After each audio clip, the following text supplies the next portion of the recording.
Hello everyone, Flick here and welcome to an unboxing of Blood Bowl, the game of fantasy football. Now you might be asking, why am I doing an unboxing of a boxed game that released in 2016, especially when later this holiday season there is a new edition of Blood Bowl being released by Games Workshop.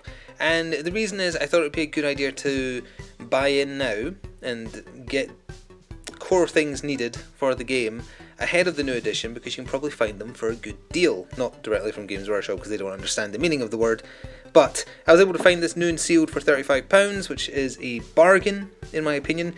I think I've only ever played one live game of Blood Bowl, and it was the second version of it, maybe the first. It was like over 20 years ago. So my experience mostly with Blood Bowl is playing the video games. Played a little bit of Blood Bowl 1, played quite a lot of Blood Bowl 2, including quite a lot recently, which led to the most recent stream where I played it. Got the random event at kickoff where a riot happens and certain teammates on both sides get knocked over. My opponent had 2 out of 12 players knocked over. I had 9 out of 12 players, or 11 players, however many I had knocked over. Anyway, that's Blood Bowl. So this is everything that comes in the 2016 box. Excuse my dog waffing. You're not interested in fantasy football. So I've taken the poly wrap off and that's about it. And so let's take this lid off and see what we have inside.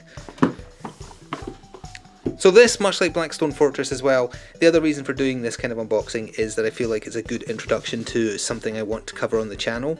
Like again, Blackstone Fortress is coming probably around the holiday season, and Blood Bowl will eventually also be on the channel as well. So it comes with quality sprue, which is to be expected from Games Workshop. This is the wind marker, I think. This is the marker for whether it's a short pass or a long pass. You add on that half, so it's quite long in total. This, I'm not sure what this is for. Randomizing maybe? I don't recognise that. Again, most of my knowledge is from the video game, so it might be a little bit awkward.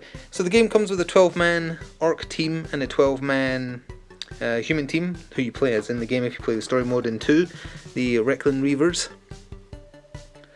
That's a turn marker, that's why there's a giant fist. And it is all push-fit plastic that comes in this.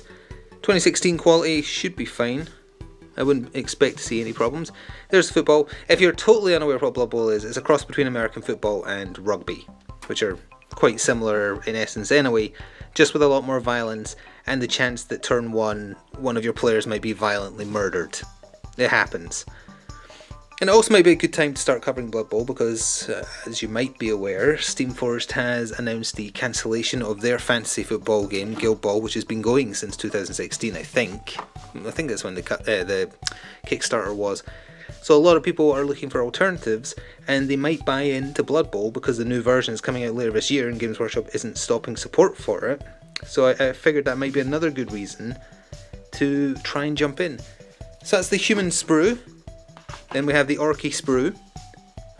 Gonna have to learn how to paint orcs.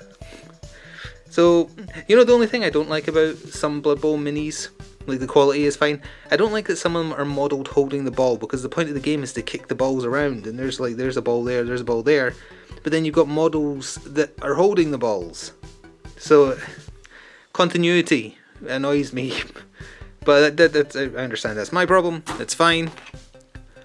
The rest of the orky sprue, I like that they put the sprue front and centre. I think they did the same with Blackstone Fortress, didn't they? As a fruit fly buzzes around me. So yeah, 12 orc players, 12 humans. It's upside down. It's supposed to be that way. What do we have here? I believe this might be an advertisement for Blood Bowl expansions.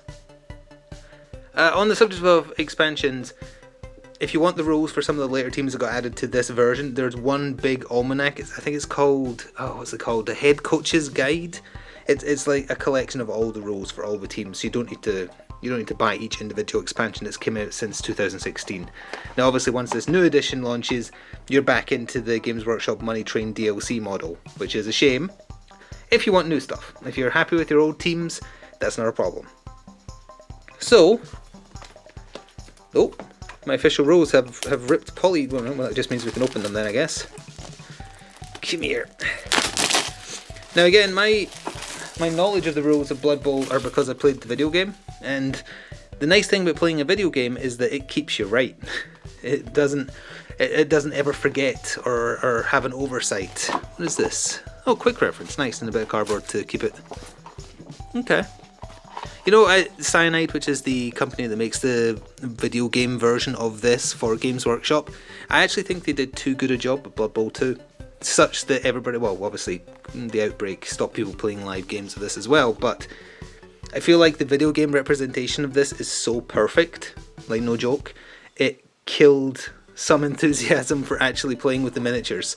And it is a shame, but it does also explain why Games Workshop will never have an accurate representation of, say, like 40k in video game form. They can't take the risk. Bases with holes for balls. Sorry, I was too busy yammering, I didn't even flip through the, oh, there's the two teams assembled. Well, some of the players, half them each. There's Bob and Jim, the two commentators of Blood Bowl, one's a vampire, one's an ogre. Former player. And yeah, it's, I might regret saying this, but it's a relatively simple game. A lot of it is decided by dice and positioning. Positioning is number 2 after just luck of the dice, I feel personally, but again, that's based on having my luck in a video game. And these are the dice you need, orc and human themed. You need D6s, standard D6s, what are these, D18s, 20s, a D8, and then D6s, but they have specific icons. For instance, if that's visible, that's a push, so you would push the opposing player. That means you failed, you fumbled, and you fell over. And then there's like exclamation mark for shoves, and you can knock people down. Once you've knocked them down, you can put the boot in and kick them a little bit. The ref might spot you though. So this is the double-sided table that you get to play on, human side, orc side. I don't have scissors handy, and this polywrap is secure, so I can't really undo this. It's a 2x3 table, I think. I might be wrong about that, but I think it is. And it's pretty well detailed. And each individual square is kind of marked by those segments there. And then these are the double-sided dugouts. Orc, human, so that's turns up there, or maybe turns down here actually. That's probably rerolls then. No, that'll be rerolls because it's dice. Rerolls, first half, second half. What's this for then? I'm not sure what the top one is for. But then you've got reserves, KOs and knockouts or stuns, and then dead and injured at the back there. And yeah, again, they're themed around the teams, which is neat. There's the orc ones, they're a little bit more rough and ready. Oh, what else do we have in here? Transfer sheet for putting on your players. I don't know if you have to use specific numbers on specific positions like linesmen and blitzers. Some polyballs for your gibbons.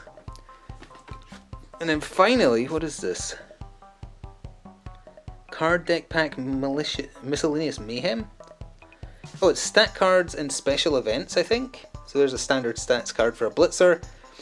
Movement stat, strength stat, agility stat, armor value is what that means, and any special abilities they have at the bottom there, so for a quick reference. The new version of Blood Bowl is changing things. It's adding a stat. It's adding a pass stat rather than having it tied to agility. So some of these cards will be outdated in that sense, but beyond that you can still use them. And I guess they have special events outside of the ones that happen at kickoff, and that'll be what these are. Can I open this? It's in tight. I knew I should have had scissors handy. Well, we'll see when we play, won't we? Yeah, I can't get into them. I just cut my nails, sorry. So that must be a layer of gameplay that is not in the video game version then, because you just have the kickoff events in the video game. But, okay. So that's everything you get in the 2016 box. As I say, if you shop around, i.e. do not buy directly from Games Workshop, you can find it cheap, and it puts you in a good position for when the next edition launches sometime this holiday season. They've shown off a couple of the new teams they're adding. There will probably be a new box starter set, of course, but if you have the core stuff from something like this, you might not necessarily need it. I'm not sure. I think it's Nobility and Black Orcs, and they're going to be the two starter teams, so very similar. Again, it's essentially humans and orcs, just of a different breed. But yeah, this will be coming in the future. It's not going to be anytime soon, much like Blackstone Fortress. Aiming for Christmas, around then, making a debut on the channel. But yeah, it's something else to throw into the mix, and hopefully something that might take the attention of those who are a little sour on Guild Ball being cancelled. So anyway, thank you very much for watching this unboxing. Look forward to Blood Bowl in the future. See you next time. Ta-ta for now.